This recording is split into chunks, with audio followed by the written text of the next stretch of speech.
Head on over to patreon.com/SevereMMA podcast right now to support the podcast and sign up for our premium content. And now, here's the podcast.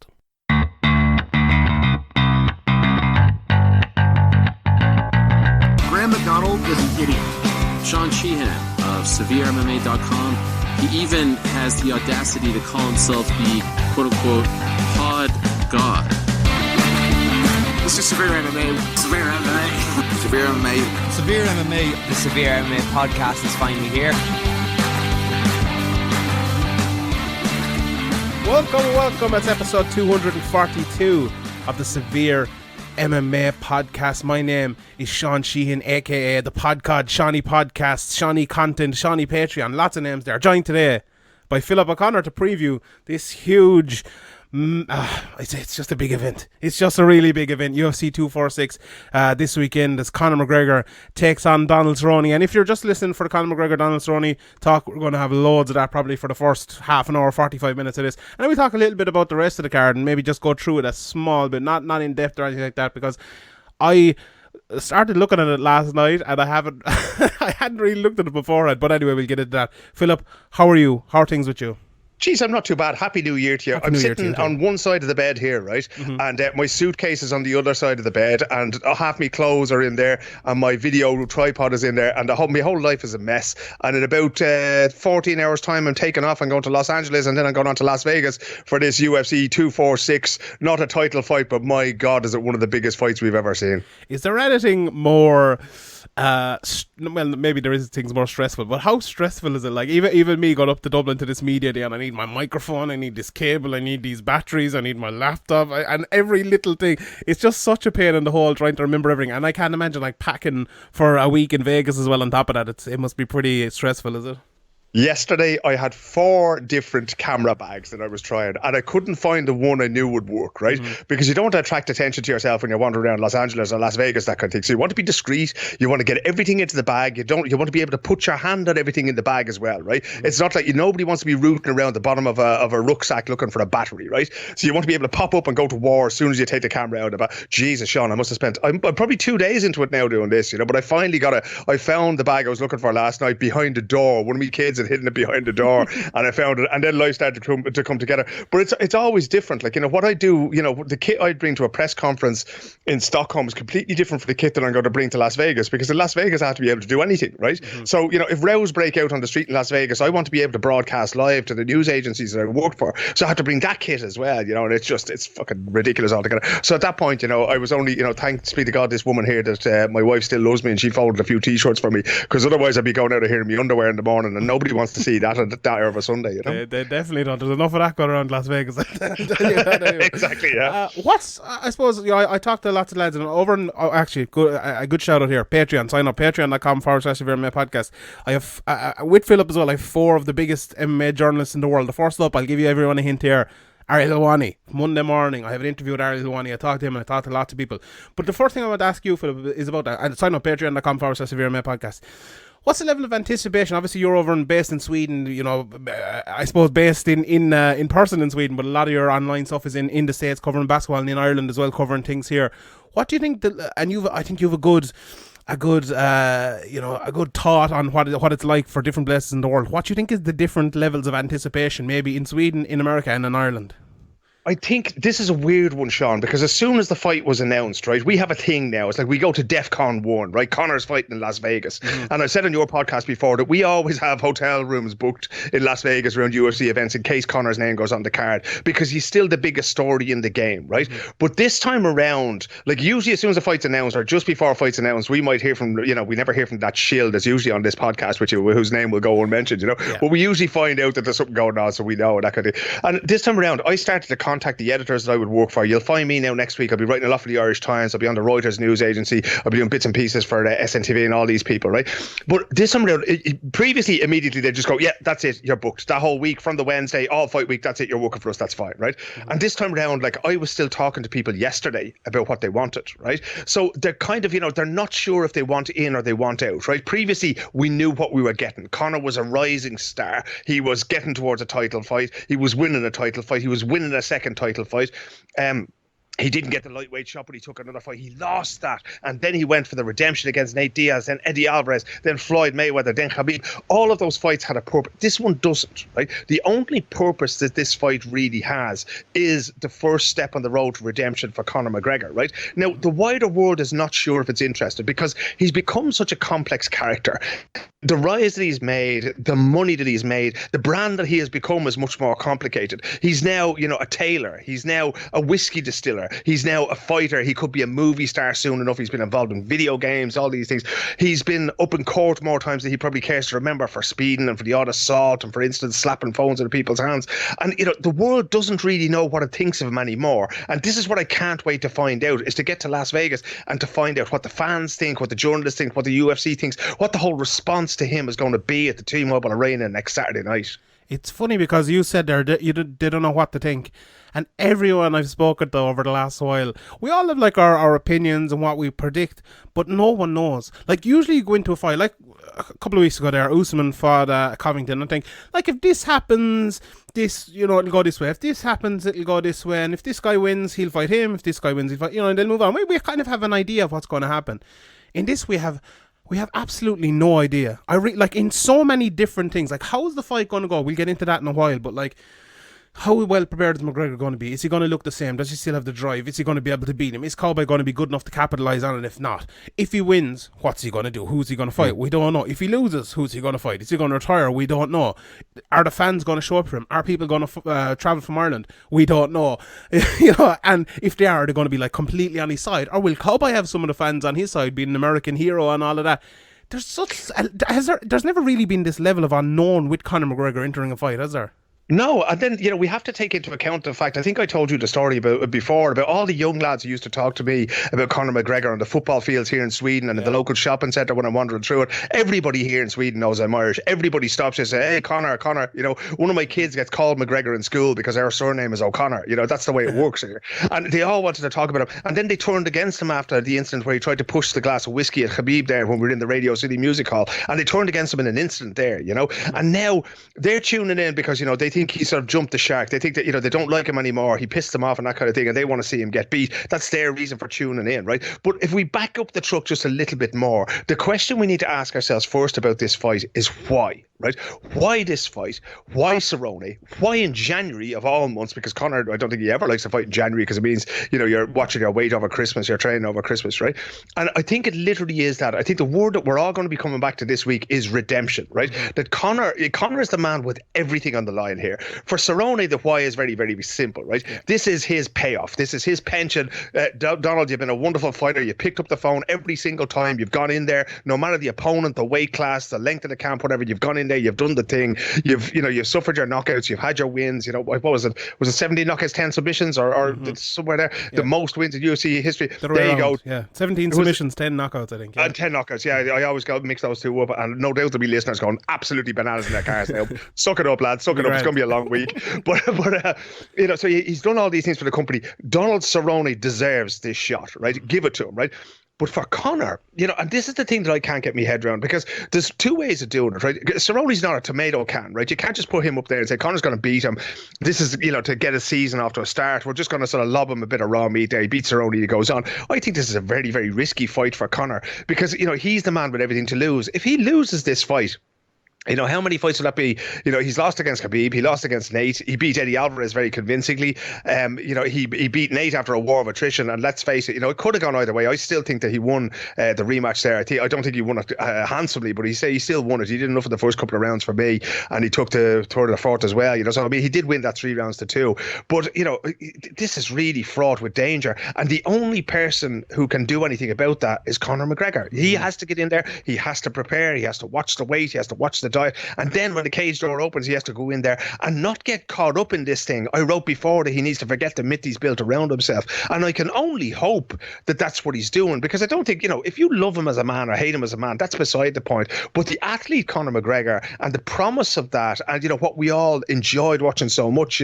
I'd hate to see a situation where he decided at the age of 31 that that's it, I'm done. I don't think anybody wants to see that outcome, and for that to happen, he needs to go out and he needs to beat Cerrone probably reasonably relatively quickly. Yeah, see, you hit on the right thing there, the redemption, I think, because we'll get to the fight and stuff shortly, but like the redemption of Conor McGregor is a very interesting one, because I think he's doing it the right way if he's serious about this redemption, because he talks about this season, and I've talked to you, I think, about it on the podcast before. I've talked to Graham, anyone listening to this podcast knows that's what I was saying. He needs to get in there. He needs to get 3 fights in the space of a year, and that's the way he gets back to being his very best. But that's only in sporting terms. Outside of the cage as well, there's a very different thing. We look at, Tyson Fury is always the example I give. I was talking to Pete the other day. He mentioned Tiger Woods, and there's other people as well who have done it through the years. And the way they have done it has always been by getting the public back on their side through talking about it, and also fighting, or, Tiger Woods' case, gone back winning the Masters. That's how you get people back on your side. Conor McGregor hasn't really done much talking. Now, that might change in the next week, and hopefully it does. I know he spoke to Ariel there, and it'll be out on Monday, and he's due to do this media day as well. It'll be interesting to see how that goes for him. And then it'll be interesting as well, I think, to see how the fight goes for him, because I was talking to, lots of people about this fight over the last week, and lots of people were saying this was, like, there's a little bit of downplaying, I think, of the importance of this fight. Now, McGregor's had probably 3 or 4 more important fights than this in his career. If he loses this, people will remember it, but it'll just be, it's a midterm fight for McGregor, but it's a very important midterm fight, because and it's not just for the fight. If he comes out on Wednesday and goes to or Tuesday, whenever he goes to the media, then goes to the press conference, takes the piss out of Donald Cerrone, rattles him, kind of wins that battle, then goes in, knocks him out in the first round. We have a very different debate in our hands, because the things Conor McGregor has done before won't go away. People will still remember him, and maybe there'll be other things in the future as well that happen, or things in the past that will come back up to haunt him. But this is a big step in moving past that in a lot of people's minds. A lot of people won't forget it either, but this is a big step for redemption this week by going in there, beating Donald Cerrone and talking very well. Like, what do you think about we know about the sporting issue? Like, if he wants to come back and he wants to be this great fighter again, he has to win this fight. He has to beat Masvidal, he has to, maybe it doesn't have to beat Habib, but he has to win some of those fights or be competitive anyway, at least over the next few years. But do you think that public image, those interviews, and the way Conor McGregor speaks is a big part of it as well? Because it's always been a big part of it, hasn't it? I think so, yeah. I'm just going to pick up a couple of points that you made there before we get into the meat of this, because this to me is what the week is all about, right? I actually think this is the most important fight of his career because of when it's happening and what has gone before it, right? You can always say that the next fight is the most important, but I think, as I mentioned there just a few moments ago, right, he has everything to lose in this fight, and when you think about it, very, very little to win, right? He's the favourite. He's going to be expected to beat Cerrone, even at 170. He's going to be the favourite to beat him, right? If Cerrone loses, he can waltz off into the sunset, or he can fight Michael Johnson the following week. He doesn't care, right? It's nothing to him. He's not in the title race. Conor wants to get back to the top. He wants the BMF belt, the lightweight belt, maybe the welterweight belt, whatever it happens to be. He wants to get in there. But I think I remember when Graham made the film, or when Graham and the lads made the film, the documentary Notorious about Conor McGregor. If you haven't seen it, I think it was on Netflix. I'm not sure if it's still there. Great film, going back to when Conor was trained in a shed in Dublin and that kind of thing, right? But I went over and I interviewed Conor for the Reuters news agency in a hotel in Dublin, right? And it was remarkable because it was the one time, because you know what Conor's like. He said things about Dennis Seaver. He said things about Chad Mendes. He said things about, Jose Aldo's Favela and all that kind of thing, right? And he really did. And half of that was to whip up the crowd. But I think a lot of that was to whip up himself as well, right? I don't think he's going to do that to Cowboy because I think he respects Cowboy. And if you saw the little excerpt from it's still hugely respectful. I don't know if Conor's going to go and give him both barrels and call, Cerrone a muppet and get on with it and that kind of thing. I can't see that happening this time around. But the time I went over, I travelled over from Dublin to interview him. It was a Thursday evening, right? Or sorry, it was a Friday evening that I was interviewing him. And I went over to Dublin, I went into the hotel, and for the first time ever in Conor McGregor's career, I got a phone call from his PR person saying, Conor's ready to go. I was supposed to interview him at 6 o'clock. Can you be here at 5:45, right? And I'm always, way ahead of myself. So I was around the corner, 5 minutes away. I said, I could be there right now, right? And I walked in. Conor was after pre-recording the Late Late Show. And this is after Mayweather, but before he got back into sort of, serious MMA training and that kind of thing. So just around the time of the premiere, which would have been October, November, a couple of years ago. And the first thing we sat down and the first thing I had to take up was what he said when he was on tour with Floyd Mayweather, that tour, the incident with Bellator, the fact that he used the word faggot backstage with Artem Loba. Was it Artem? In some fight that somebody had somewhere, I think it was in Poland maybe, Artem was fighting. He said he called somebody a faggot, that kind of thing, whatever it was. It was in the UFC in Poland, wasn't it? Yeah, that was the one, you know. And I said, Conor, you know, what about these things, right?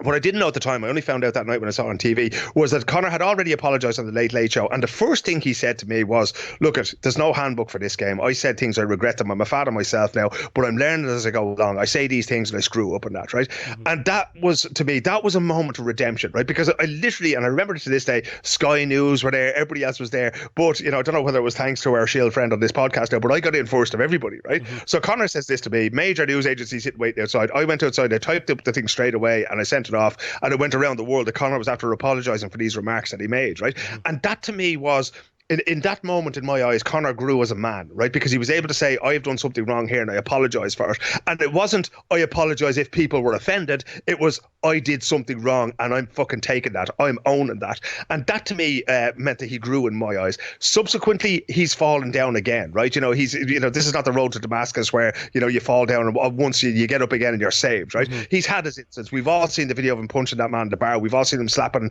the phone out of people's hands. We've all heard the rumours that are going around about other things that we can't talk about, right? But what I want to see from this week is not just redemption in the cage. I want to see whether he has redeemed himself. Like I was watching that clip that he put out on the Mac Life. Oscar did a good interview with him, but then he did some training footage and that kind of thing. And it's hard to see. And you could see he was in there. He was enjoying himself and that kind of thing as well. But I'd love to see the growth, not just in Conor the fighter, but in Conor the man. You know, I don't want him to sit down. I don't want him to get down on his knees in front of the media now on Wednesday and say, lads, I'm sorry for all these shit things that I've done. But, you know, and because it's not for me. He doesn't know me an apology. He doesn't know Sean Sheehan, Severe MMA, PT Carroll, Ariel. He doesn't know any of us an apology. But for himself, for him to be the man that he can be, for him to be the fighter that he can be, for him to be the champion that he can be, for him to be the person that everybody can look up to again, he needs to do that. And I think, to be honest, Sean, to be able to sleep at night and to say, yes, I am a good guy, I am a good champion, I do deserve everything that is brought in there. And that's what I want to see, because most of all, I want to see any fighter, and it's not just Conor, it could be Georges St. Pierre, it could be John Jones, it could be anybody, especially the lads who've been in trouble. I want to see them all walk away from this game healthy, with a few bob in their pocket and feeling the better for the experience, rather than ending up penniless and bitter and just angry at the whole world. Mm-hmm. And that's not a thing that'll happen in one fight or one fight week or 1 year even. That's a thing that's going to take a long time. And, you know, you could talk about Mike Tyson and other people who've done it. And I remember Conor McGregor put up that post about Mike Tyson. I was talking to this about Ariel out Monday as well, and he was kind of saying that, you know, McGregor put up that post around that time and things went badly, you know, and he was going that route for a long time.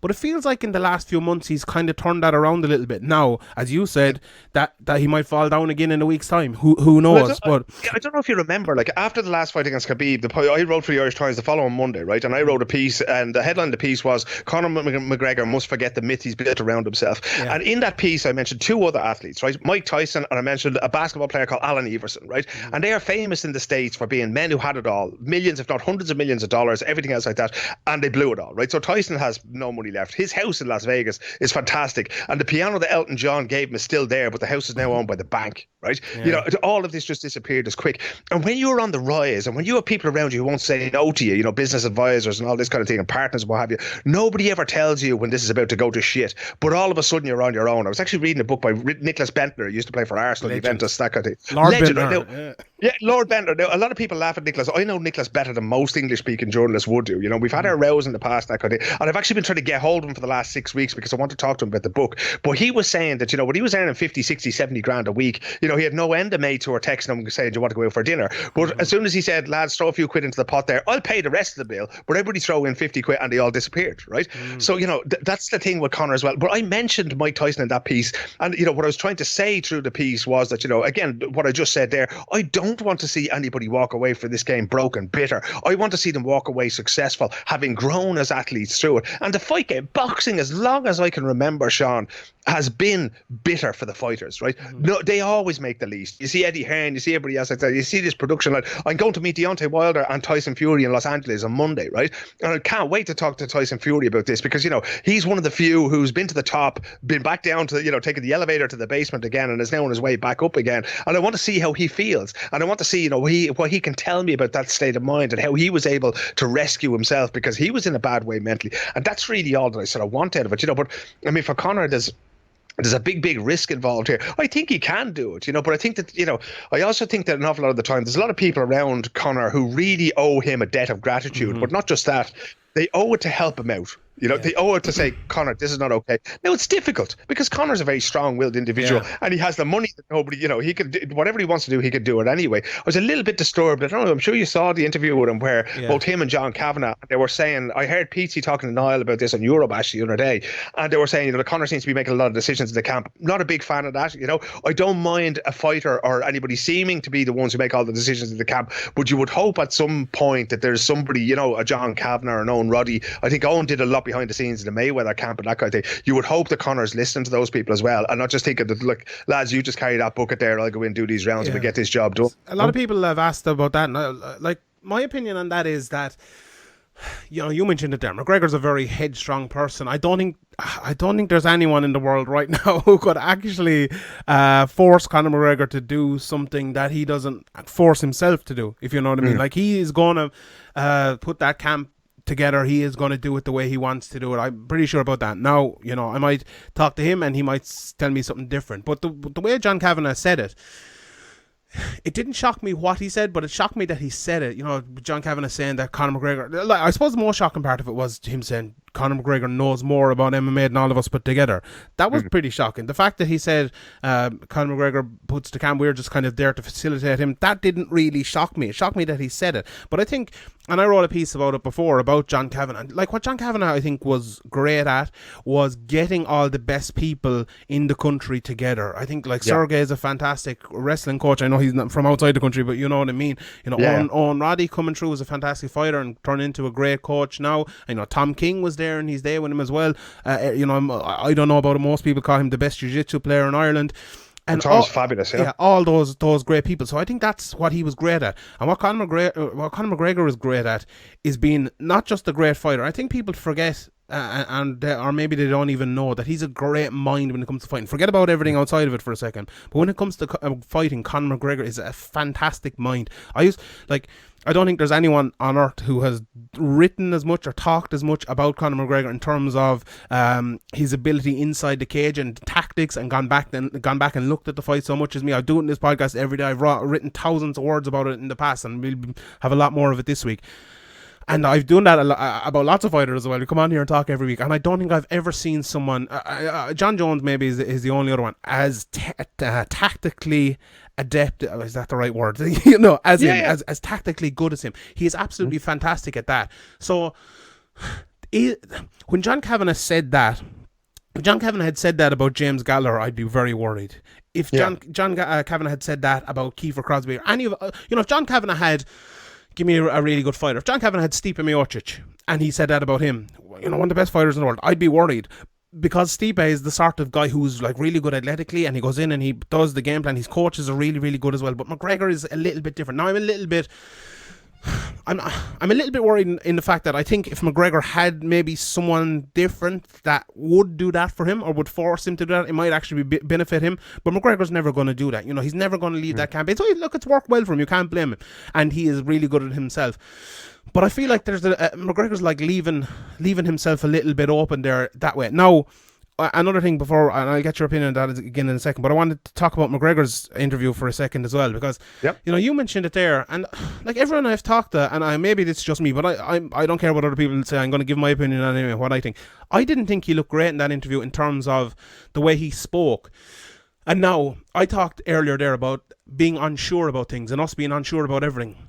I think Conor McGregor's unsure about things as well, and as he should be. He should be unsure if he still has it. He should be unsure if people will still like him. He should be unsure if people are going to go over and follow him.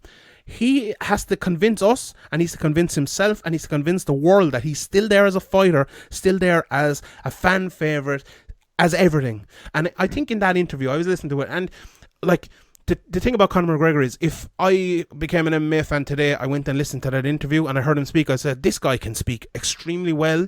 He's confident. He knows what he's saying. He's not afraid to speak in front of the media, the media person, the person interviewing. I know it's the Mac Life and everything, but I don't think he's that familiar with Oscar in terms of interviewing him like that. It was usually Andrew or Graham back in the day or whatever. And he's good at that. But I went back and I'd tell anyone to do the same. Go back and watch an interview before the Eddie Alvarez fight or before the Aldo fight or one with Andrew back in the day. It's completely different in terms of charisma and everything like that. And this is ultra nitpicking it now. But I think he's a different sort of person now. Now, maybe that's because he's older and he's matured, or maybe he's doing it on purpose. Maybe he's not. He's trying not to talk it up because he's less confident. Who knows? Maybe he thinks he's going to lose. Maybe he thinks he's not the same. Who knows? Could be jet lag. Who knows? Yeah, we'll only find out. But what did you kind of think of those interviews and the way Cavanaugh and McGregor both spoke? And were you kind of shocked by anything, or did you disagree with me? Did you think they were good?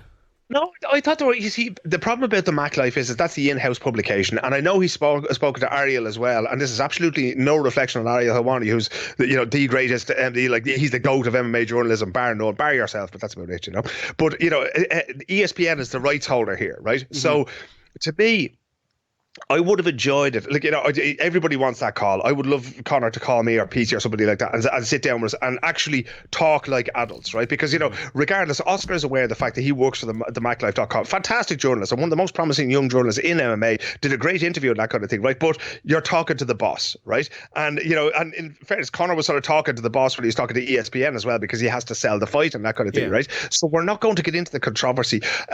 What struck me was I think that Conor is actually trying to tone down the expectation. He's trying to tone down the trash talk and that kind of thing and try to, not be more like other fighters, but just try to be a little bit more calm, a little bit more relaxed, not try to alienate people, not try to insult people and that kind of thing. As well, you have to remember, Cerrone is an American, right? So if you go and insult Cerrone's country or Cerrone, call him a hillbilly or a hick or a redneck or whatever, you're going to have the whole T-Mobile arena against you from the very beginning, So I think he is consciously trying not to go down that route at the moment, because the sort of the over charismatic Conor, the over energetic Conor, throwing the cans of Monster at the Diaz crew Conor, that's not the Conor we need right now. That's not the Conor needs to be right now either. He needs to be calm. He needs to be clear headed. He needs to be analytical, because it is like a lot of people are saying that maybe John Cavanaugh's like throwing him under the bus slightly here by saying, oh well, it's all up to Conor. Conor makes all the. We're just punch bags and holding gloves and that kind of thing. I don't think that's how it is. But it kind of it's getting your excuses in early is the way some people are choosing to do it. Do you think that's it? I don't think so. I think they're choosing to defer to Conor because, like you say, Conor is the boss. He doesn't say anything to anybody. I'm not sure. I know I've said this to you offline. I'm not sure if I said it to you on the podcast, but I said it to you a while ago. What Conor needs in his life is a middle-aged Swedish woman who does not shit who he is, And I think that he would be, sometimes there are things in your life, Sean, where, no matter how much you don't want to do them, you have to embrace them, right? I would prefer to live my life in absolute chaos where I didn't have an alarm going off in the morning or anything else like that, but I would never get anything done. And therefore, I have to have packing lists for when I'm going to America, and I have to have, my wife who's generous enough to phone me t-shirts. I have to know where my passport is. I have to be in the airport a half an hour before I ever might even need to be in the airport, that kind of thing. Because if I don't, I won't be able to perform, right?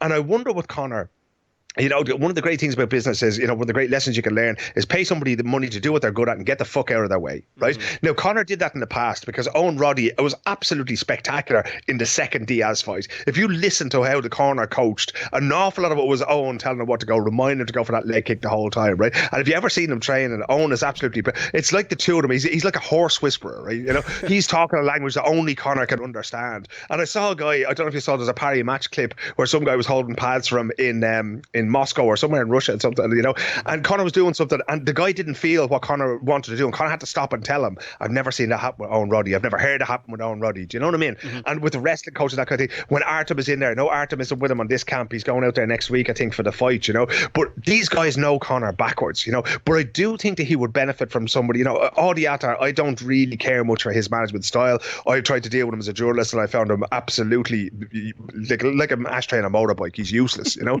And I think think that what Conor really needs is a really strong figure, not a Don King figure, because Don was a crook and Conor wouldn't have a penny left, right? But somebody, there's a couple of soccer agents who wouldn't be known at all out in the world. One of them is a guy I know down in Gothenburg, and he looks after the centre back for the Swedish women's team, right? And he's absolutely brilliant at just managing Hooker, and she makes far more money now that guy is there, because he looks after everything down to the last detail. So, you can be doing that thing of, applying for visas and all this kind of thing, that kind of thing. But you actually need somebody to sit down and to say to Conor, okay, what do you want out of life? Where do you want to be? And not just a number, and not just a belt or whatever. It's like, how are you going to make yourself happy for the rest of your life and deal with that? And to say to him, look, in order to do that, you're going to have to do certain things that you don't want to do. Now, it absolutely shocked the shit out of me the other day. I'm sure you got the email from the UFC as well, where it said the media day came up. The press conference on Wednesday, media day is on Thursday, and at the bottom of the list is Donald Cerrone and Conor McGregor at a fucking media day. I haven't seen that in years, So I wrote back to the UFC straight away and said, okay, what's the format for this? Is it one-on-ones or is it a scrum? And they went, no, it's a scrum. And I go, Conor McGregor doing a UFC scrum? Like, was it Diaz 1 was the last time that happened? It was the last time he sat down in that situation. Only press conferences, only set piece interviews with the likes of Ariel or with Fox, as it was the time, and now ESPN. That was all he did. But now he's doing this.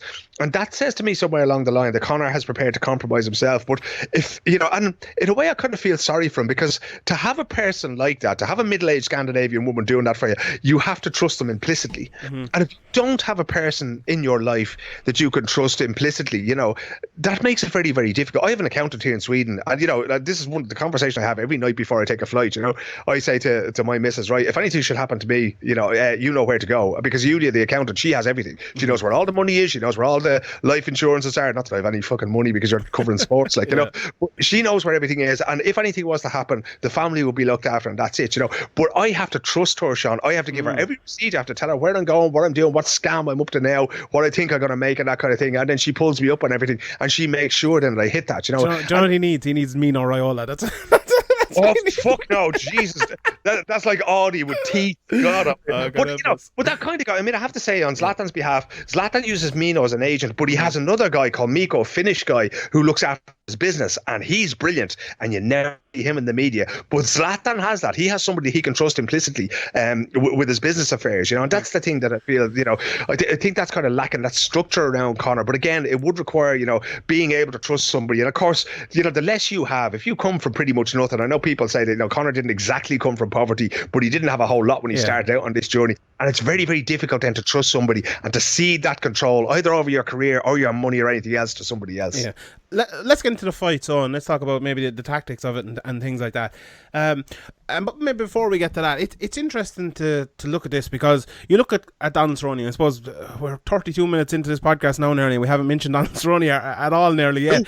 And you look at him, and you know what Donald Cerrone is. You know what kind of fighter Donald Cerrone is. Now, he might fight a different way. Will he go for a takedown? Will he come out throwing head kicks? Will he fight off the back foot? Will he try to pressure?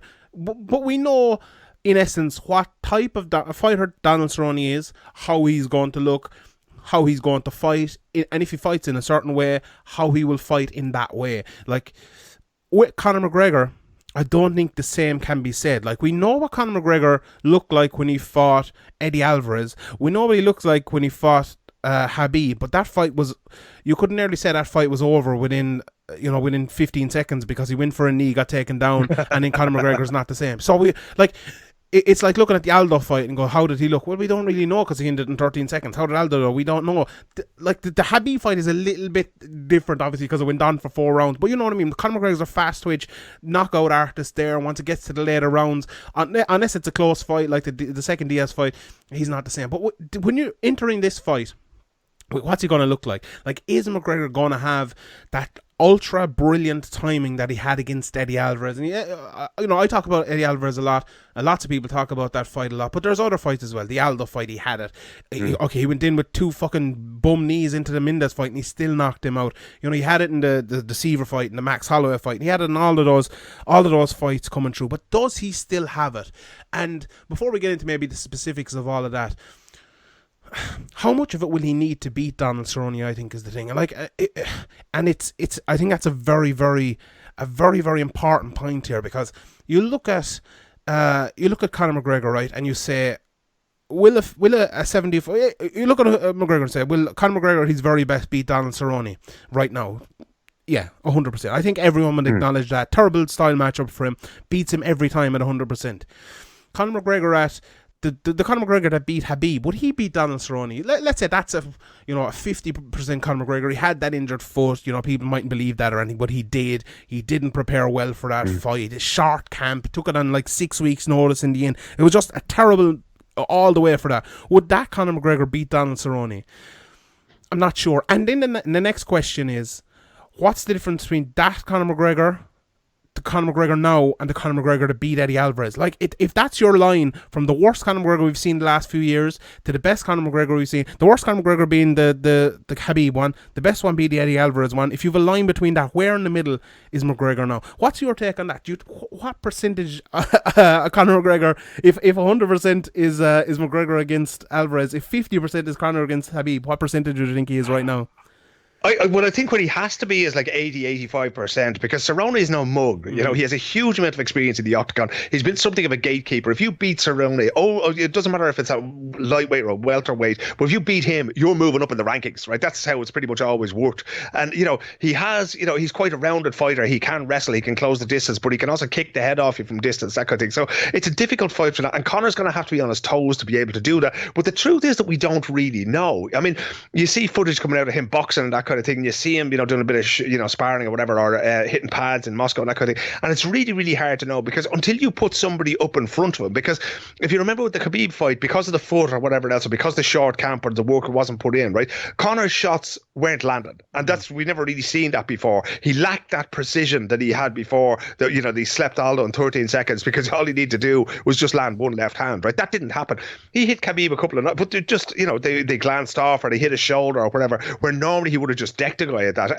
And if he had done that, that would have been an entirely different fight. I don't think Khabib or anybody else is going to be able to stand there for too long if Conor's land that left hand 2 or 3 times. The only man in history able to do that is Nate Diaz, and he's just out of this world, But that's where I really think that the idea that Donald is there to be just given a payday and brushed aside, I'd be extremely wary of that. And I think that to a certain extent, the UFC, I think Dana White's going, okay, who's the most credible but least dangerous opponent we can give Conor at this point in time? Hey Donald, what are you doing? Second weekend or third weekend in January, kind of thing, Yeah. And that, so but I do think that if Conor goes in there thinking that all he has to do is put on his gloves and go in there, get taped up, and he's just going to knock him out, that's not how this is going to go down.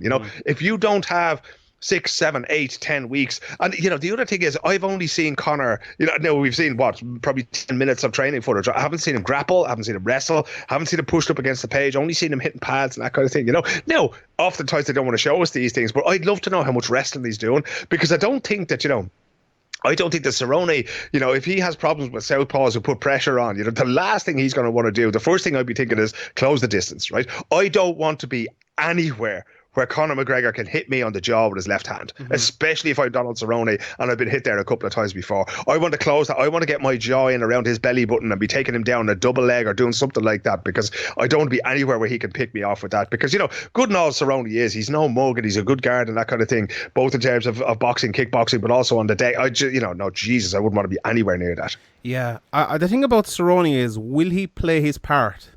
Will Cerrone come in to fight McGregor's fight, or will he come in to fight Cerrone's fight? Because if he comes in to fight McGregor's fight, no matter how good or bad McGregor is, McGregor will win. Because if Donald Cerrone, and I'll get into it more, but if Cerrone comes out and he lets McGregor fight his fight, he will win.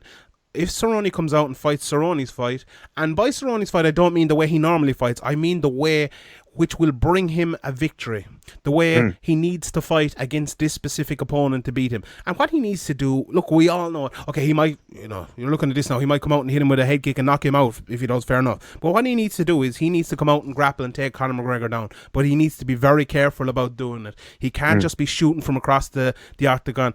People think, Conor McGregor can't wrestle, he can't do jiu-jitsu and everything like that. That's not true, right? But he also has very good takedown defense. Anyone who's watched back tape on Conor McGregor knows that, because McGregor has been preparing his whole life to fight people who are really good wrestlers. Like McGregor has been preparing to fight Frankie Edgar, to fight Chad Mendes, to fight, like, Aldo has good wrestling, he's good grappling as well, but he's a very good striker, obviously. He's preparing for all these people. He prepared for Khabib. That's what he's always been prepared at. And he's like, people think, McGregor was just given easy matchups the whole way up. He wasn't. Now, before I get into the whole breakdown of the fight, that's for Cerrone. But I think for McGregor, a huge thing is, this kind of ties in with the preparations. McGregor's timing, you mentioned it there a few minutes ago, that's his, maybe it's, along with his power, I think it's his best asset. If anyone go back and watch the Eddie Alvarez fight, and it's up on YouTube, and I did it on the rewatch over on Patreon there the other day. You know, Conor McGregor has this gorilla tattooed on his chest, right? And you look at that gorilla and look how many times that gorilla takes a punch right in the chin. Look at it. He takes it so many times. And how many punches does Conor McGregor take in the chin? Because it's that little step backwards where he moves away just enough where you connect with his chest rather than his chin. And when you do that, if you're hitting Conor McGregor in the chest, you're fucked. Because you're hitting him there and he's coming back in and he's striking you. And the beef of the analysis here is Donald Cerrone is a terrible fighter. No, that sounds bad. But he's a terrible fighter early if you put him in a pressurized situation.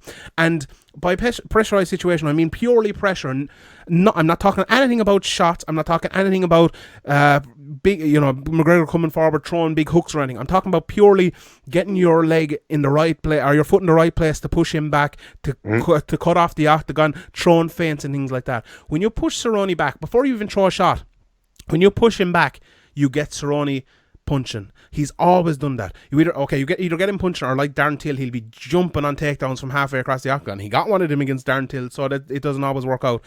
But in that position, if you push Donald Cerrone back, you pressure him, he will punch.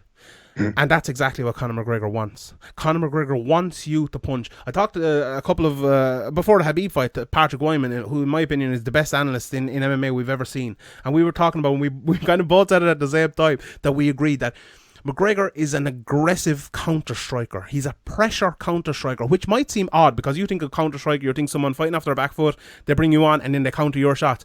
McGregor pushes you backwards, he goes forward himself, makes you then pop out from the cage with shots. He moves away from that shot and he throws a shot and counters you and hits you. That's exactly what McGregor wants to do at his best. That's his his A1 game plan. It's like fucking Wimbledon or Bolton back in the day kicking long ball. That's what Conor McGregor does, and that's what Donald Cerrone does badly in all of his fights. It's how he lost against Till. It's how he lost against RDA. It's all of his fights. And if you fight that way, it's not, and it's easier said than done. All those guys I named there are very, very good guys. But if you fight that way against Donald Cerrone and you're good enough and your timing is good enough, you will beat him in that way. Like when you're looking at McGregor and you're looking at him fighting like that, do you think that that's what he'll do? Will he come out, or will he do like Gaethje and wait for Donald Cerrone to come on to him and try to counter him that way? Well, I think, for Conor knows what he wants to do, and Conor knows that if that left hand is working, all he needs to do is let it go like a piston once onto Cerrone's jaw, and that's all he has to do. He could just stand there, he could wait for that shot, he could have his hands down by his sides if needs be, and just let Cerrone come to him, But I think for Cerrone's part, this idea of, using a teep kick as a jab kind of thing, that kind of thing, you just need to keep Conor as far away from you as possible, right? And frustrate him and that kind of thing. I mean, like, Cerrone's fantastic head kicks and that kind of thing. That's the kind of thing I'd be looking at. And it's either, like, you can close the distance, but you can also increase the distance. So, you just need to be outside of Conor's reach, exactly as you were saying. A punch whistling past your nose doesn't do you any damage whatsoever, But it's, when your head is in that sweet spot where Conor's left hand wants to get to, then you're in trouble. And Cerrone just has to keep himself out of that, He can't be a target in that space, because we saw it with Aldo, and we saw it, with Eddie Alvarez as well. The amount of clean shots that Eddie... I still have a huge amount of respect for Eddie Alvarez, that he even lasted as long as... How did he get out of the first round of that fight with the shots that he took, and they were clean, classic Conor strikes that he took this time.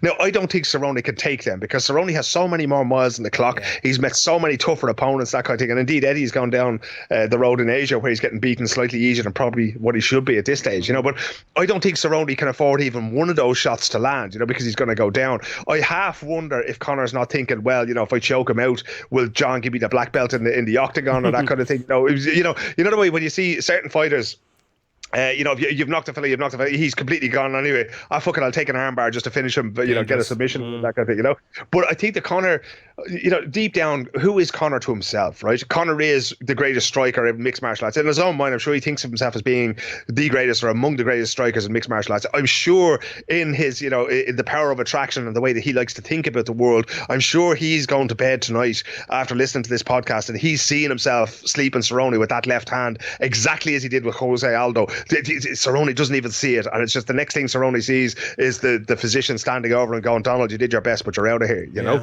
No, I think that's what Conor needs to do. I think that Conor knows where it is, because Conor McGregor's left hand is probably the ultimate weapon, in the UFC history. Like, the other guys have gone, they've won, you have, Mark Hunt is capable of knocking fellas out, that kind of thing, but it's such an iconic moment when Conor knocked Aldo out in that way, after all the talk, Aldo unbeaten, greatest champion ever, the only champion ever in that weight class, if I recall correctly, and then all of a sudden 13 seconds he's gone, and not only that, but Conor did it with we all knew what was going to finish that fight if Conor was going to win it. We all knew it was going to be that left hand that he was going to uncork it. He did it, and Aldo still went for it, So, does Cerrone want to be another man's highlight reel? I'd sincerely doubt it. I'd say Cerrone is thinking, I'm going to go in there, I'm going to give it my best shot. And that's why I honestly think, Sean, that he's going to try to invite Conor on a little bit, and then maybe try to get a switch, get Conor's back against the cage, and then get wrestling, get taken down from there. But like you say, Conor's he's no slouch as a wrestler either. Yeah, I think I talked about the positives from McGregor there and how he wins the fight. I think the negative from McGregor here, keep listening to me after I say this, but I think it's the weight class, and I don't think it's the weight class because of because of what more people are saying about he's too big and the power one translate and everything like that. I think it's because of how he carries it. Now, I'm saying this based on one fight, basically, the second Nate Diaz fight. The first Nate Diaz fight, short notice and everything like that. He didn't prepare fully for that. Cardio-wise, physically as well as tactically. He prepared physically and tactically exactly how he wanted for the second fight. And what he did in that fight was fight a lot differently than he does at 55. We've only seen him once before that at 155 against Eddie Alvarez. He looked fantastic. It was after that. But we've only seen him once, and we've seen him loads of times at 145. And what he did differently was he was a lot less flowy, if you want to steal a phrase from Conor McGregor. He didn't throw those big spinning kicks. He threw lots of leg kicks and everything like that, but he wasn't this dynamic striker like he used to be. He was a very much, throw those leg kicks, land your shots when you come inside. A lot less shots, a lot less moving fighting at 170, which I think is very dangerous against Donald Cerrone. You mentioned that head kick. Lots of people will, they'll talk about this fight and they'll say, Donald Cerrone, he's bad against pressure, he's bad against southpaws, he lands the head kick. Yeah, but why does he land the head kick so often? I think he lands the head kick so often is because he puts himself in that position of throwing shots in the pocket like that. And it goes very bad for him at times. As I mentioned there, if McGregor pushes forward, Cerrone's going to throw a shot. That's his MO. He always does it.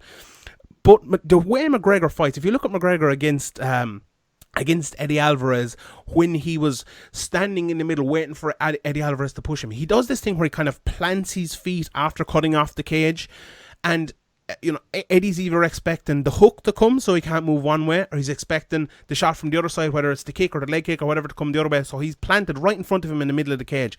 And in that position where McGregor's, you're face and face, a couple of feet apart, he does this thing where he kind of plants his feet and he moves his arms. You look at him, he moves into kind of I'm in a southpaw position now, and now I'm back in an orthodox position. Which hand is going to come? Where am I going to hit you? And he has planted his feet and he's standing there in the middle of the octagon, and he does that because he freezes guys there. In that position, Donald Cerrone won't freeze. That'll benefit Conor McGregor because he doesn't want him to freeze. He wants him to throw shots, and he wants him to throw shots so he'll counter him. But Donald Cerrone will throw shots, and when anyone throws shots, that's dangerous. And when McGregor is standing there with his feet planted, with his hands moving, not in a, that's not the best defensive position in the world. And when you have someone who throws head kicks as well and accurately as Donald Cerrone does, I wouldn't be at all surprised if he caught him with a big one of those. And that's a very interesting point if that happens, because what if he knocks Conor McGregor out from that position? And now, if McGregor's fighting at 155, I think this is a different fight. Now, he did that at 155 against Eddie Alvarez, I know, but he was kind of coming back from 170, and it was shortly after that. And let's say McGregor, the fighter McGregor was at 145. I think against Cerrone now is just a decimation, to be honest. But I think that position is very, very opportune. It's a better position for McGregor, don't get me wrong. But it's like Man City playing against Leicester. If Man City are pushing forward and they've all the ball and they're going and they score a few goals or something, they're pushing forward, they're getting chances. That's a very, very, very advantageous position for them. But if Leicester have Jamie Vardy and they have Damari Gray and they have Jose Perez and they have Kasper Schmeichel who can kick the ball over the top, or they have Soyuncu, that's an advantageous position for them as well, because they can counter you. And now it's the other way around, I suppose, because you're talking about the counter fighter against the attacking fighter, but you know what I mean. And also from that position, I'll throw it over to you after this, just another quick thing. From that position as well, when McGregor is standing there in the middle of the cage, and we saw it once against Eddie Alvarez, he gives up the clinch when he throws the shots if the shots don't land. Now, if McGregor comes in and he's planted his feet there and he throws a shot and it lands and he moves away and he doesn't get caught, perfect. He's just going to go back into the same position, cut off the cage and throw the shots again. But if he is there in that position and Donald Cerrone can come in, catch the body and put him against the cage, Donald Cerrone is very good at establishing the clinch, and he's not great in the clinch per se, in holding the clinch and just, you know, we see lads there for 3 or 4 minutes at a round just keeping that clinch, but he's very good on the break of the clinch as well, lands fantastic elbows. McGregor is actually a very good clinch as well. People maybe don't realise it, but he does as well. And, you know, Cerrone can get takedowns and things from that clinch. McGregor has excellent takedown defence in the clinch as well. Look against Nate Diaz, especially for that. What do you think in that position? Do you think Donald Cerrone can be dangerous in that position when McGregor's just kind of standing there and waiting for Cerrone to make the mistake? Well, I think so. I think that's the absolute beauty of combat sports, Sean, is that, you know, if you have a fella like Conor with the left hand, if you have a fella like Donald Cerrone with that sort of right foot, the high kick that he's going to land there, that kind of thing, right? This could be over. You always have a chance. You always have a puncher's chance. You always have a kicker's chance to get in there and to do what it is that you're going to do, you know? And you know, you have to respect that in your opponent. And that's where the chess comes in. It's what do you do? And that was a really good analysis of what Conor did against Eddie Alvarez in terms of how he plants himself. And he forces you to choose, right? So you choose, and then he lands a shot that you choose, but then he follows it up with something else that you don't know about, right? And that's where the chess comes in. Now, I mean, Cerrone hasn't been the smartest fighter in the world in some situations. He's allowed other fighters to provoke him into certain things that, you know, I'm sure when he looks back at the tape, some of his fights, he gets disappointed with himself, you know, and says, oh geez, why did I do that? I should have seen that coming, that kind of thing, instead of just circling away and starting again. Sometimes pride gets the better. You try to stand toe to toe with somebody who could just, you know, unleash a whole heap of strikes on you, and you decide, okay, well, I'm just going to strike back instead of just getting out of there, you know. So, but I think this is also a legacy fight for Cerrone.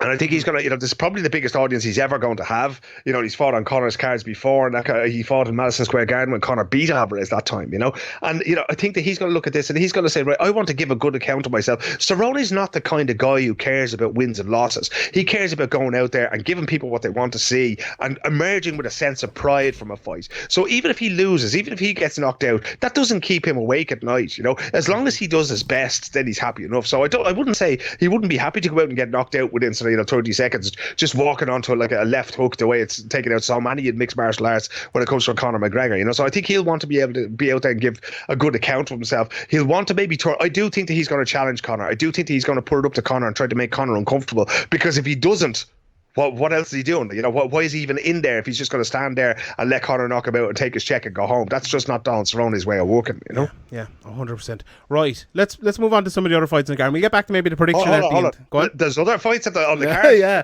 Why was I not told? It's not great in terms of name value, although there's a couple of names. It's not a great card, but it's not maybe as bad as people are making out. But yeah, it's an okay card. It's very, very top heavy. Let me run through it quickly, and if there's anything, I'll run through all the fights here, and if there's anything afterwards you want to pick out or you think is a good fight, feel free to tell me. Right, so we've Holly Holm, obviously the former champion. I'm sure a lot of people are listening to this podcast. It's the only MMA podcast they've listened to in the last 18 months, and you're welcome. Thank you very much. Sign up patreon.com/SevereMMA podcast. And also I'll tell you a few facts about these. Holly Holm, former champion. A very defensive striker who stands outside in long distance, wait for you to come in and land big head kicking shots. A former boxer. Raquel Bennington, the person who will come on to her and throw all of those shots. A former title challenger as well. You know, two people who maybe not past their best, but maybe past their title contention at this stage and trying to get back into it. Alexei Olnik, a lad who's about 97 years old, who has this fantastic Ezekiel choke. I'm looking forward to seeing that, finding a new guy coming through my screen. Claudia Gadelia, former one-time title challenger. I have a video coming out here tomorrow that says I said she's a two-time title challenger, but she fought Ioana Jędrzejczyk twice. Finding Alexa Grasso, a really good Mexican fighter coming through, a good fighter as well. Anthony Pettis, former UFC lightweight champion on the Wheaties box, fighting Carlos Diego Ferreira. That should be a good fight as well. Roxanne Medeferi, former UFC flyweight contender, fighting Maisie Barber, another really good person coming through. Andre Touchy-Feely, one of the most improved fighters over the last couple of years, fighting Sadiq Youssef, a huge contender as well, coming through in the featherweight division. This is the best fight in the card apart from the main event. This is the one you need to look at. In the lightweight division, Nasrat Hakparas, one of my favourite fighters coming through. I really, really like him. I rate him a lot, fighting Drew Dober, a veteran there coming through. Grant Dawson, another guy. There's a lot of good prospects in this card. So I think in a few years, this is a card you look at. Maybe not all of them come through, but you look at and say, oh, this guy's a champion, and he fought in McGregor's undercard. I think people will remember that. On the undercard, then, Alexa Camru versus Justin Lede. Tim Elliott, former flyweight title challenger as well, against Askar Askarov, one of these insanely good fighters coming through. Brian Keller, really good guy on Twitter, good analyst, there you go, that's the word, against Odie Osborne. And Sabina Mazo versus JJ Aldrich. And one thing on JJ Aldrich, she wears the Irish fight kit, so I'm sure if a lot of people see that coming over, she comes out with the tricolour as they call it over in England. I'm sure a lot of people will be happy with that. Graham, I almost called you. Philip, anything there, or any couple of fights there you want to kind of you're looking forward to, or you want to talk about or pick out? Yeah, no, I mean, you're always talking up Nasrat, so I'm really looking forward to seeing Nasrat in the flesh. But Maisie Barber is the one for me. Like, you know, she's just one of those. She talks a great game and that kind of thing. Like, I'd be fascinated to see what she can do. I'd be fascinated to see the crowd that they draw, because, like you say, there's a whole load of people here who could do great things. There's an enormous amount of potential on this card, right? And you know, this is a pay-per-view event, right? There's not a single title fight among those fights, right? So you know, there's nothing there, you know, apart from that. But what there is there's a whole load of sort of solid. There's a couple of hardcore people there. Anthony Pettis is definitely one that you want to see. Olynyk is one that you want to see if he can sneak that. Claudio Gadea is definitely somebody you want to see. Andre Feely, like you say, hugely improved. So there's one person that you want to watch in every fight. So they haven't really broken the bank. I'd say, you know, most of the money is going to go to Cerrone and to Conor in this one. Holly Holm will get a few quid. Rocky Pennington will get a few quid as well. But, you know, they've kind of stacked it with really good prospects. So it's a bit of, you know, what they tend to say in boxing is one for the purists, you know. The people who sort of watch this because they'd watch fucking two blokes fighting outside a chipper, you know. But this is really, I think this is one of those cards that you look back on, like you say there's an awful lot of people, you know, maybe they might make their mark here. Maybe they might sort of, you know, take advantage of the fact that people will be sitting down in America with a couple of beers in the cooler beside them and going through this card, because, like, you know, nobody's going to buy a pay-per-view card and just watch Conor against Donald. You know, they're going to want to see other fights for their money. And I mean, I have to say, I love the early preliminaries, because, you know, even if it's an empty arena, but, you know, poor old JJ Aldrich, she's going to be going out there, and the only people in the arena will be her, Sabina, the ref, me, and Petey, and that'll be it. And we'll be shouting for her. She comes out with her tricolour kind of thing, you know.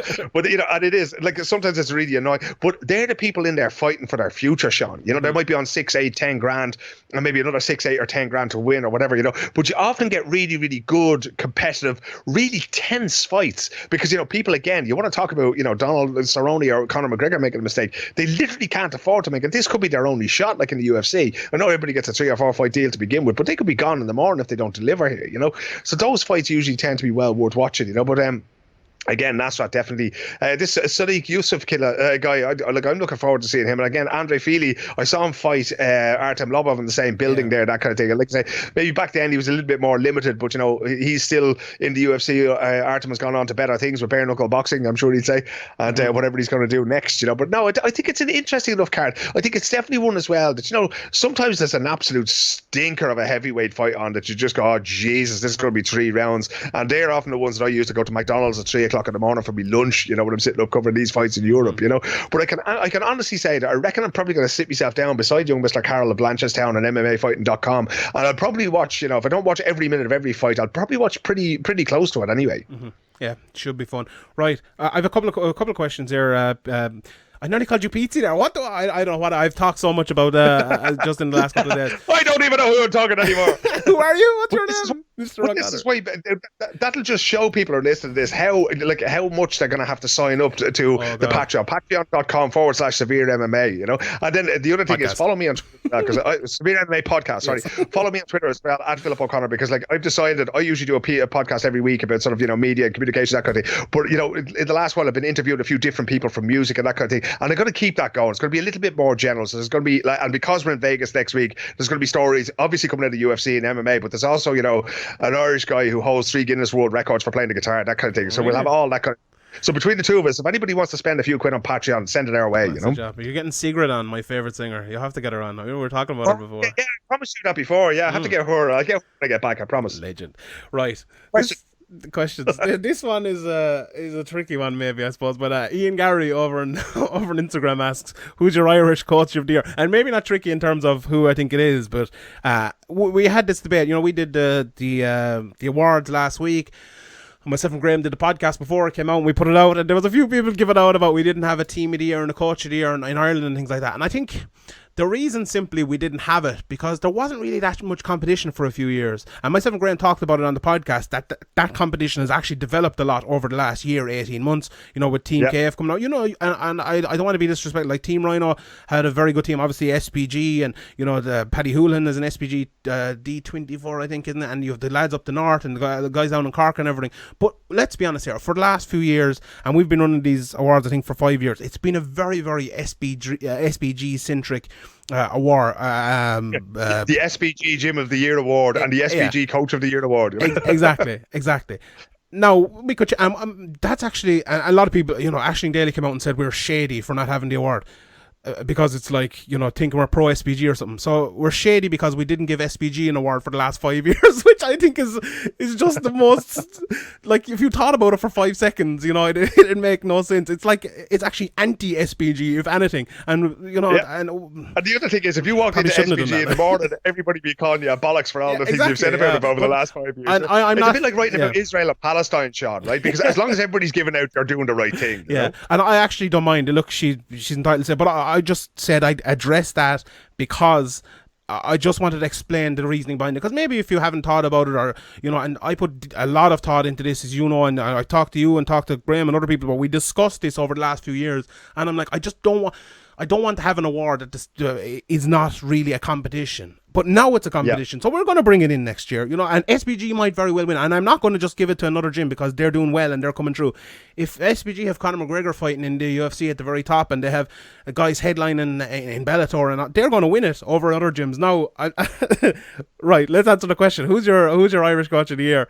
I think you're going to call me an absolute kiss ass here, right? But my coach of the year, right? Because, and this is words important, my coach of the year is actually Aisling Daly, right? Really? And I know Aisling doesn't coach MMA or that kind of thing, right? But I follow Aisling's Instagram and I follow her Twitter account. And the reason I'm saying Aisling Daly is because I see how many people, especially women, that she gets involved in Brazilian Jiu-Jitsu, and she keeps them there, and she keeps them working away, and she gives them faith and confidence and that kind of thing in themselves. So far away from the bright lights of Las Vegas or Cage Warriors in London, Aisling does really, really good work with them. And that's something I try to do. You know, I'm only a blue belt in Jiu-Jitsu here, but I'm forever trying to involve people and to keep them on that path. And I've said it to Aisling before when I'm online, like, I love to see her putting up, you know, her weeknight classes or her weekend classes where she gets a bunch of women into that gym and she encourages them and keeps them going. And she's like, you know, she's a great, you know, an idol for them to have. You know, she's followed a brilliant path herself through the UFC, black belt in Jiu-Jitsu and that kind of thing. So I was actually going to say that to you when the two of you were having the back and forth, and I thought that if I said that on Twitter at the time, that she would think I was taking the piss, and then she'd just batter me, you know. So I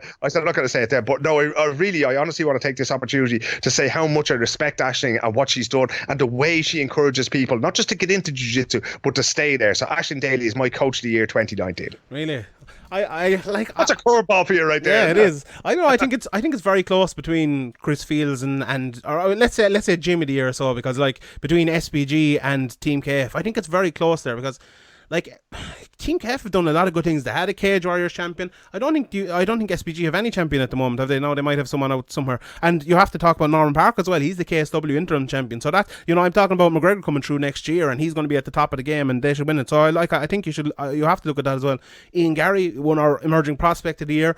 Takamandu won our amateur of the year. You look at the female fighters as well. SPG won that with Sinead Cavanaugh. So I think it's very close. I'd probably just shade it towards Chris Fields, to be honest, but it is a close one, and Gary might batter head off. I mean, it's one of those things. Yeah, but we shouldn't back away from the fact that there has been a little bit of bad blood or a bit of conflict between SPG and that kind of thing. No, that has been talked about and that kind of thing, and it has made it difficult because, you know, Team KF is only really sort of starting out at this point in time, so it's almost unfair then to compare them to a team like SPG that's been around for so long, or indeed Andy Ryan on the north side there. You know, so you kind of, with these things, you have to try to compare like with like and say, okay, because for what the lads have done in Team KF over the last year, you would absolutely have to say that they would be the gym of the year, coming pretty much from out of nowhere and all of a sudden grab having a champion, you know. Whereas maybe SBG, you might say, well, compared to what you've done before, well then, you know, maybe it hasn't been as impressive. But over the course of the year and that kind of thing, that's why, you know, I mean, I know it sounds like a bit of a smart ass saying, you know, Ashling is my coach here and that kind of thing, but I always, in a way, I kind of object to things like the Grammys and to the Academy Awards and this kind of thing. As long as you're having a bit of crack with it, and as long as everybody feels that they're sort of seen and respecting that kind of thing, it's great. But at this point in time, when there is a sort of infected situation between, you know, everybody's involved in it, you're kind of better off not to pick anybody out. But I think, you know, everybody has had, I mean, there's been some great SBG fights and fighters through the year as well. Like you say, they got a bunch of awards anyways and that kind of thing. Yeah.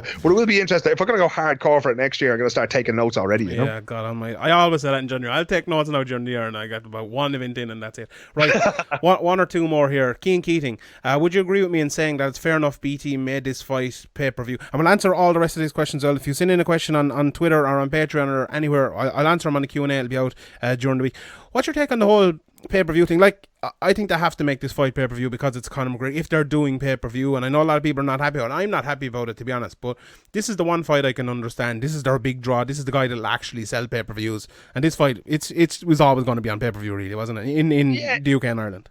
Yeah, but that doesn't make it the right thing to do. Do you know what I mean? Like, I have always objected to, like, I don't like cable TV. I don't like the fact that somebody comes in there with 100 million and just buys up a sport, and then all of a sudden we can't see it, right? You know, so I objected at the time when the Premier League started, and all of a sudden Sky were in there, and then, you know, and in the beginning, and it's still the case that, you know, certain people who live, your neighbours in Limerick, mightn't be able to afford it, and they might be able to afford to go to have a few pints and see Norwich or QPR or whoever else it is that they might be interested in seeing, you know. So I'm all for a situation where somebody pays the money and it's available to as many people as possible, right? I hate the situation where, you know, kids that get up tomorrow morning and they'll have to download it, you know, for free off the internet, or go to the Pirate Bay or whatever and download it, because, you know, I'd love them to be able to sit and enjoy the spectacle of it. I was only talking today about one of Barry McGuigan's title fights and how exciting that was to be listening to it on the radio and that kind of thing, you know, back in the day. Jesus, am I that old, you know?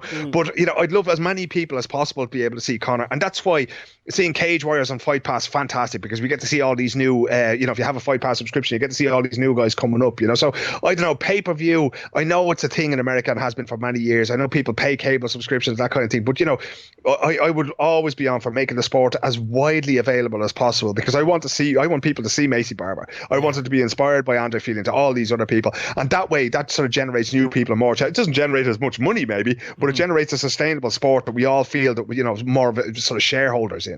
Yeah, I don't think that's ever going to happen, but yeah, I would agree with you. Right, last question here before we get to our predictions, and this is I think this Keelan McCafferty sent this in to personally hurt me, but it's is Keelan, is that a man or woman? Let me look. It's Keelan's a man. Yeah. Is Keelan be a nice girl's name as well? I think that's a nice name. Anyway. But this is your dig back at Keelan, is it? What? Yeah, I don't know. If McGregor loses next week, who will have the bigger fall from grace? Conor McGregor or Manchester United? Is there any need for that now? Is there any need for that personal attack? Manchester United are in an absolute fucking shambles. I don't think anyone can have a bigger fall from grace than Man United. They're a fucking joke. But. You see, ye of little faith, like, you know, I remember Tommy Docherty being the manager of Man United, kind of thing, like, you know. So, you know, the thing about Manchester United is it's a club. They'll be back, and it might take 5 years, might take 10 years, but they'll be back, you know. But Conor McGregor, as an individual athlete, only has one career, kind of thing. I don't think, you know, United are still thereabouts. You know, you get this idea that because, you know, in the era you grew up in, Sean, they pretty much won everything. All they had to do was put a team out there and won absolutely everything. Champions Leagues, the whole lot, like, you know, and that era is now past. But, you know, would it be a big fall from grace? I don't know. I mean, I think Conor's fall from grace as such, if he loses against Cerrone, that's not the fall from grace. The fall from grace happened a long time ago. I would say that, you know, if we're going to say that, you know, Conor's career reached a low point, I think, you know, if he does lose to Cerrone, it didn't happen that night. It happened against Khabib, I'd say, you know. Yeah, I suppose. Right. Your prediction for the fight, Philip. What do you think? How's it going to go? Who's going to win? It's always hard to say. You know what? Can we clip in a piece of this next week when I get to talk to Conor or I get to see the press conference on Wednesday or Thursday? Because it's when you're standing in the room with him, that's usually when you know where he's at, kind of thing. You know, I would say, you know, if we can take on face value everything that we've seen on the Mac Life and ESPN and that kind of thing, and the fact that he's a little bit more humble now, he's not personally attacking Cerrone, he's going out there saying, I'm going to do this, he's talking about himself and not his opponent. I would say that Conor McGregor is back and that we're looking at a knockout within 2 rounds. I think that, you know, Cerrone has that possibility where, you know, a leopard can't change its spots. Cerrone's just going to go, right, I'm going to do the best I can, but I do think that he's going to walk onto one and be slept, and that's it, you know. But if Conor hasn't learned his lessons from Khabib, if he hasn't learned his lesson at welterweight from Diaz 1, well, then we're in for a long and what will essentially be a very, very sad night for Irish MMA, because I don't really see any way back to, he can't climb the mountain as high as he has reached before if he was to lose to Donald next week. Yeah, I wouldn't put that totally past him. But my thing is, how I'm looking at this fight is, right, Conor McGregor has to be prepared properly for this fight, and he has to be doing that for more than the 8-week camp or whatever it is. Now, he said in that Mac Live interview that for the last year he has been back at it, and I was talking to Pete the other day on the podcast, which will be out during the week. Here, there's another spoiler alert, and he was kind of saying, well, a lot of those things came out in the throwing the phone in like April last year and stuff, but it hasn't been a year, as he said, but I think it has been a few months, and has been maybe 6 months or whatever. And the talk is he has been in the gym, and the talk is over his last few spars and stuff. And John Cavanaugh said it, but I've heard it other places as well that he has looked good. So you can take that however you want to take it. That's could be just the way they're spinning it. It could be people listen to John Cavanaugh and spin it that way as well. But let's say he looks okay. He's not terrible. I think that'll probably be enough, to be honest, and I think it'll be enough because of Conor McGregor's unbelievably good mind for fighting, which I talked about earlier on. I think Conor McGregor will go in there now. People will hear me saying this, and they'll say he went in there against Khabib, and what was his game plan like then? But Khabib is the toughest man in the world to game plan for. Cowboy isn't. If he has a good game plan for Cowboy, if he walks him down with pressure and can land some of his shots, I think he'll knock him out. Cowboy, I've seen him in the past. He's one title fight, he got knocked out, I think, in 69 seconds, 66 seconds, something like that. Against Darren Till, he walked him forward and knocked him out pretty quickly. I think McGregor will do the same, to be honest. I think he'll walk forward, get Cerrone throwing, counter, hit him with one big shot first, knock him down.